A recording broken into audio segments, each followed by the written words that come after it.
Hello বন্ধুরা, পুতুল কিচেনে আপনাদের সবাইকে স্বাগত। আজকের রেসিপি দই কাতলা। কাতলা মাছটা ভালো করে পরিষ্কার করে ধুয়ে নুন, অল্প হলুদ গুঁড়ো আর 1 চামচের মতন ভিনিগার দিয়ে ভালো করে মাখিয়ে রেখে দিয়েছিলাম 30 মিনিটের মতন। আর মশলার জন্য নিয়েছি 2টি পেঁয়াজ কুচি, অল্প আদা রসুন, গোটা গরম মশলা, কাজু, চামগজ, পোস্ত আর নিয়েছি দই। এবার আদা রসুনটা বেটে রাখবো আর মিক্সিতে পেঁয়াজটা বেটে নিয়ে একটা জায়গায় রেখে দিয়ে আবার মিক্সিতে কাজু, চামগজ, পোস্ত আর দইটা দিয়ে পিষে রেখে দেব। গ্যাসের ওপর কড়াই বসিয়ে সাদা তেল দিয়ে দেব। তেলটা গরম হলে মাছগুলো দিয়ে ভালো করে ভেজে নেব।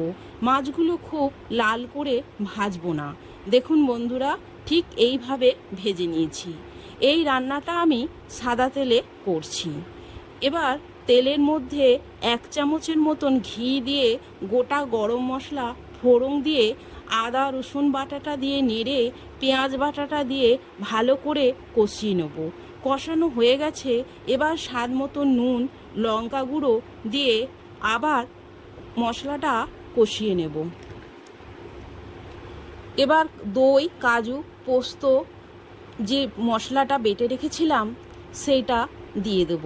বাটি ধোয়া জল একটু দিয়ে এই সমস্ত মশলাটা ভালো করে কষিয়ে নেব।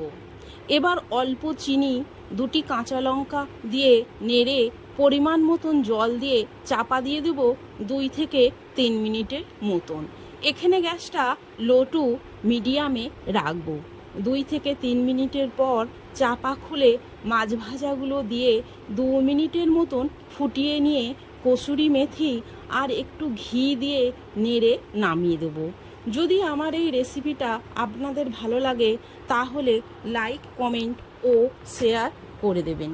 প্লিজ বন্ধুরা, সাবস্ক্রাইব করতে ভুলবেন না। ধন্যবাদ বন্ধুরা।